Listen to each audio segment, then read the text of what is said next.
হরিপুর গ্রামে কাকন ও তার স্ত্রী নিতা ও তার মেয়ে নীরজা বাস করত। হে গো, মরিচ কই? বাজার থেকে মরিচ না নিয়ে চলে এলে যে? আরে নিতা, মরিচের বাজারে তো আগুন। বাবা, মরিচের বাজারে আগুন লাগলো কেমনে? আমি যাব দেখতে। আরে বোকা মেয়ের কাণ্ড দেখো, এই আগুন সেই আগুন নয়। মরিচের দাম খুবই চড়া। কই 15 টাকা কেজি মরিচ ছিল, এখন 400 টাকা কেজি। কি বলছো? তাহলে কি আর আমরা মরিচ খেতে পারবো না? মরিচ ছাড়া খাবার আমি একদমই খাবো না। আমার মরিচ চাই চাই। মরিচ ছাড়া তো খাওয়া যায় না। ঠিকই বলছে মেয়ে, তবে আনবই বা কি করে? ও তো টাকাও তো নেই। আমার বাবা মা কেঁদে যে তোমার হাতে তুলে দিয়েছিল। হে, আমার পোড়া কপাল। আরে নিতা, তুমি আবার অবুঝের মতো কি শুরু করলে? দুদিন পর পর একই কথা বলতে থাকো। তোমার বাবা মা কি দেখে আমার কাছে তোমাকে বিয়ে দিয়েছিল? আরে বাবা, তখন তো আমার মতোই ছেলে তোমার কপালে জুটছিল না। কি বললে তুমি? তোমার মতো ছেলেই আমার কপালে জুটছিল না? তার মানে কি আমি আজই চলে যাব আমার বাবার বাড়িতে, আর কখনো ফিরবো না। আমার মেয়েকেও সাথে নিয়ে যাব।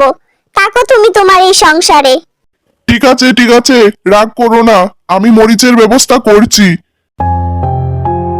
কাকন সারাদিন অনেক কুজাকুজি করে অবশেষে বাড়িতে একটি মরিচের চারা নিয়ে ফিরল। নিতা, এই যে দেখো, এই মরিচের চারাটা রোপণ করলে এটার মধ্যে কয়দিন পরে মরিচ ধরবে, আর সেই মরিচ দিয়ে আমাদের প্রয়োজন মিটে যাবে। আমাদের আর মরিচের অভাবটা থাকবে না। অবশেষে একটা মরিচের চারা নিয়ে এসেছে। কবে হবে মরিচ তার নেই কোনো ঠিক ঠিকানা। আবার এসেছে আমাদের প্রয়োজন মিটবে।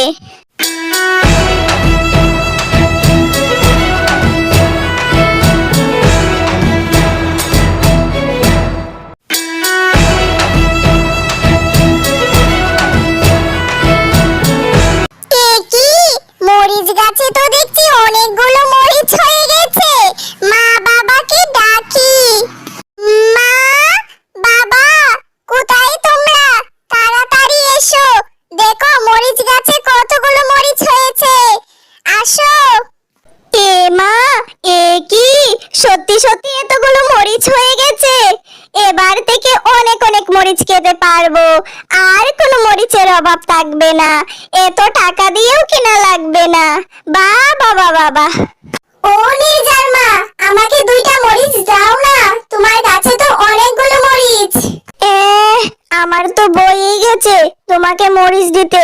যাও এখান থেকে, নিজে পাই না দানা পানি, ইনি এসেছেন মরিচ নিতে। যাই, এই মরিচটা দিয়ে কয়টা ভাত খাই।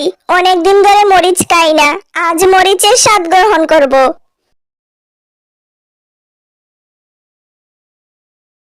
হাই হাই, এ কি? আমার মরিচ গাছ কোথায়? এ কি? কে আমার মরিচ গাছ নিয়ে গেল? হাই সর্বনাশ, কে করলো এই কাজ? হাই হাই, কে কোথায় আছো? নির্জা, কাকন, তাড়াতাড়ি আসো। আমার মরিচ গাছ।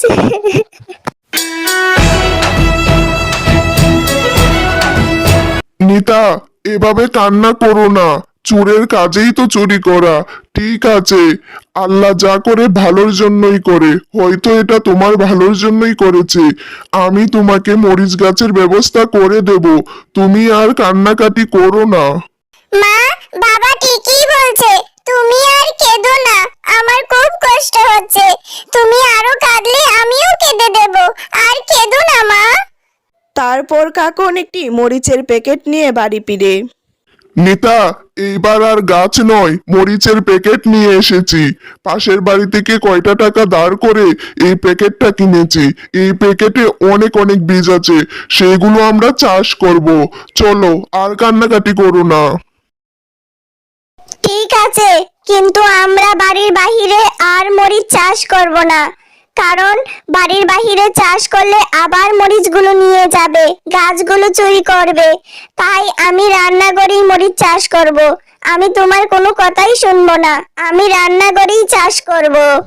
ঠিক আছে, তুমি যখন চাও মরিচগুলো রান্নাঘরেই চাষ করা হোক তাহলে তাই হোক, চলো। এরপর কাকন ও তার স্ত্রী রান্নাঘরে মরিচ চাষ করে। হ্যাঁ গো, দেখো আমাদের কত মরিচ হয়েছে। আমি খুব খুশি, আমাদের আর মরিচের অভাব থাকবে না। কিন্তু আমি ভাবছি অন্য কথা। আমাদের মতো মধ্যবিত্ত পরিবারের কত মানুষ আছে যারা এত দামের কারণে মরিচ খেতে পারে না। তুমি এক কাজ করো, আমাদের প্রয়োজনীয় মরিচ রেখে অন্য মরিচগুলো বাজারে নিয়ে কম দামে বিক্রি করে দাও, তাহলে আমাদেরও লাভ হবে, ওদেরও খাওয়াটা চলবে। বাহ নিতা, তুমি তো একদম আমার মনের কথা বললে। ঠিক আছে, তাই হবে, তাহলে সবারই উপকার হবে।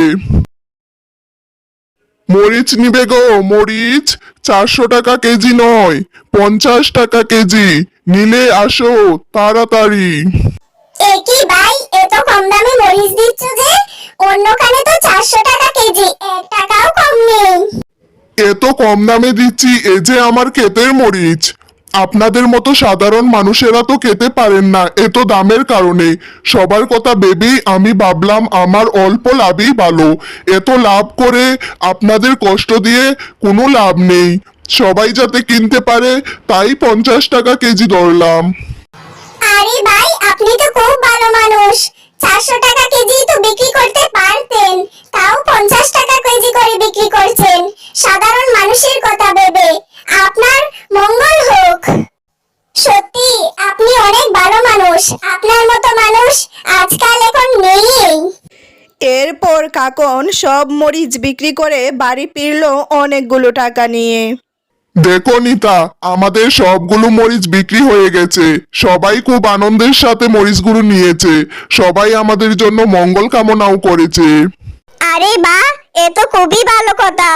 আমাদের জন্য তারা দোয়াও করলো, আর আমরা অনেকগুলো টাকাও পেয়ে গেলাম। এরপর থেকে নিতা আর কাকন প্রতি বছরেই মরিচ চাষ করত। মাত্র কয়েক বছরেই তারা তাদের অবস্থান পরিবর্তন করে ফেলেছিল এবং সুখে শান্তিতে বসবাস করতে লাগলো।